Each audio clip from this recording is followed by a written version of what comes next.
మన తొలి వెలుగు ప్రేక్షకులందరికీ నమస్తే. హైదరాబాద్లో ఎవరన్నా హోటల్లో పోయి బిర్యానీ తిందాం అనుకుంటోళ్ళు, చేపలు తిందాం అనుకుంటోళ్ళు, చికెన్ తిందాం అనుకుంటోళ్ళు, మటన్ తిందాం అనుకుంటోళ్ళు, తలకాయ కాళ్ళు తిందాం అనుకుంటోళ్ళు ఎవరన్నా ఉంటే నా వీడియో చూసినాక తినాలన్నా వద్దా అనేది నిర్ణయించుకోరు మీరే. ఇక కుళ్ళిన మాంసం సరఫరా ముఠా గుట్టు రట్టు.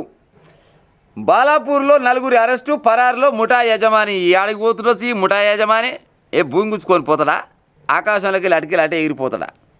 పోలీసులు తలుచుకుంటే 24 గంటల లోపల ఉంటాడు కొడుకు. దరిద్రులు తయారయ్యారు, పాడైపోను. హైదరాబాద్ అంటే ఒకప్పుడు బిర్యానీకి కానీ దేనికైనా కానీ ఫేమస్ పాడైంది. ఇప్పుడు మొత్తం కల్తేనట. ఇక చూడురి, హైదరాబాద్లోని పలు హోటళ్ళ దుకాణాలకు కుళ్ళిన మేక తలకాయలు, మాంసం, చేపలు సరఫరా చేస్తున్న ముఠాకు చెందిన 4 వ్యక్తులను పోలీసులు అరెస్ట్ చేశారు. ఈ ముఠా యజమాని పరారిలో ఉన్నాడు. బాలాపూర్లోని షాహీన్ నగర్, షాజహాన్ కాలనీలో కొందరు కుళ్ళిన మేక తలకాయలు, కాళ్ళు, మాంసం, చేపలను సరఫరా చేస్తున్నట్లు అందిన విశ్వసనీయ సమాచారం మేరకు బాలాపూర్ పోలీసులు, జిహెచ్ఎంసీ అధికారులు శుక్రవారం ఆకస్మిక దాడి చేశారు. ఈ దాడిలో 4 టన్నుల కోడి వ్యర్థాలు, 6 టన్నుల కుళ్ళిన మేక తలకాయలు, కాళ్ళు, మాంసం, బోటి, 2 టన్నుల కుళ్ళిన చేపలు స్వాధీనం చేసుకున్నారు.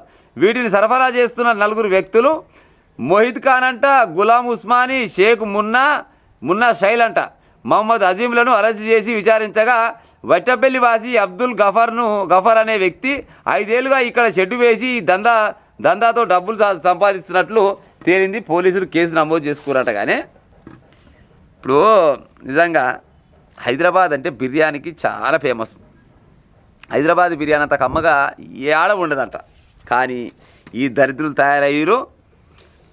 మటన్ బిర్యానీ, చికెన్ బిర్యానీ, తలకాయ బిర్యానీ, కాళ్ళ బిర్యానీ, చేపల బిర్యానీ అని ఎన్ని రకాల వంటకాలు అంటే గన్ని రకాల వంటకాలు చేసి పాడవుతారు. కానీ టన్నుల కొద్దిగానంట, టన్నుల కొద్దిగా.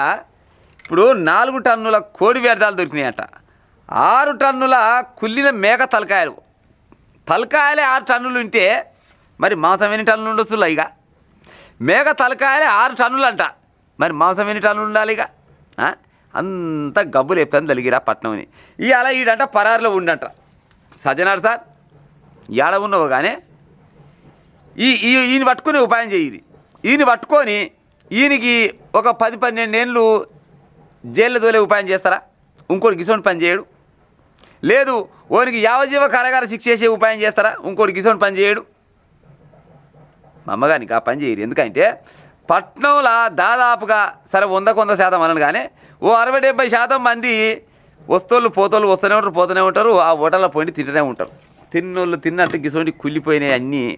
ఈ మేక కూర అయితేంది, మేక తలకాయలు అయితేంది, కోడి కూర అయితేంది, ఈ బోటి అయితేంది.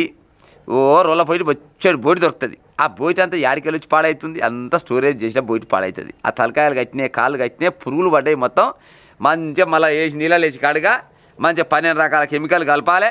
నిగనిగలు ఆడుతుంటాయి. అవి తీసుకొచ్చి నూనెలో వేయంగానే సుయ్యమంటే అందులో ఉప్పు కారం వేసి 12 రకాల దినుసులు వేసి ఇక కమ్మగా ఆసన రాగానే అనగానే తింటూనే ఉంటారు. పాడైపోను తిని ఆరోగ్యాలు మొత్తం సర్వనాశనం చేసుకుంటారు. పోయి మళ్ళీ దవాఖానలో పెట్టాలి. ఈడ పహలు పెట్టి తినాలి, మళ్ళీ దవాఖాన పోయి మళ్ళీ తినాలి, గోళీలు తినాలి, సూదులు గుచ్చుకోవాలి.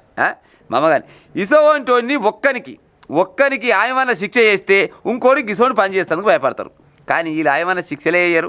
ఆడ ఎన్నో కొన్ని పైలు చేయగానే జైల్లో పెట్టుకొని ఇసిపెడితే పోలీస్ ఆఫీసర్లు చాలా మంది ఉంటారా. మరి ప్రభుత్వాలు చర్యలు తీసుకోవాలి కదా. ఇసోంటి వాళ్ళ మీద ప్రభుత్వాలు చర్యలు తీసుకొని పట్నంలో మంచి బిర్యానీ దొరుకుతుంది, మంచి మాంసం దొరుకుతుంది అని పేపర్లో వార్త వస్తున్నాయి. ఇక నాకు తెలిసి ఎప్పుడు రాకుండా వస్తుంది. ఎందుకంటే అవినీతి చేస్తూ ప్రతి దాంట్లో ఉంటారు. ఇప్పుడు బయట రాష్ట్రాలకు వెళ్ళి కూడా వస్తుందంట. మన రాష్ట్రానికి బయట రాష్ట్రాలకు వెళ్ళి కూడా వస్తుంది. ఈ మేక కూర అయినా, కోడి కూర అయినా, లేకపోతే ఈ బోటి, తలకాయలు, కాలు అన్నీ కలిసి బయట రాష్ట్రాలకు వెళ్ళి కూడా వస్తుంది. మరి బయట రాష్ట్రాలకు వెళ్ళి వస్తేప్పుడు చెక్ పోస్టులు ఉంటాయి కదా. మరి చెక్ పోస్టుల కాడ ఆఫీసర్లు ఉంటారు కదా. మరి వాళ్ళు ఏం చేస్తారు? చెక్ చేయాలన్నా లేదా? వాళ్ళు చెక్ చేయరు. ఎందుకంటే వాళ్ళకి ఎందుకు వచ్చిన బాధ?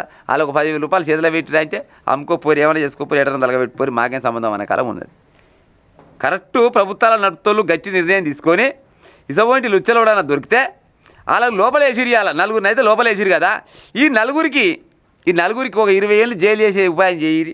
ఇంకోటి నాకు ఇసోంటి పని చేస్తాడు ఎవ్వడు కూడా చేయడు. ఎందుకంటే ఎంత సంపాదించుకున్నా కానీ బయట ఉండాలనుకుంటాడు. కానీ ఇటు సంపాదించుకొని పోయి లోపల ఉండాలనుకుంటున్నా. ఇప్పుడు ఈ మొత్తం నడిపిస్తాడంట ఈ గఫార్ అంటాడు, అబ్దుల్ గఫార్ అంటాడు 5 ఏళ్ళుగా ఇక్కడనే షెడ్ వేసిండట. 5 సంవత్సరాల నుంచి షెడ్ వేసి మొత్తం గిసోండి మాసమే చేసుకుంటా కోట్ల రూపాయలు సంపాదించిండట. మరి ఈయన కోట్ల రూపాయలు గుంజుకొని లోపలేసే ఉపాయం చేయరాదు రేమా?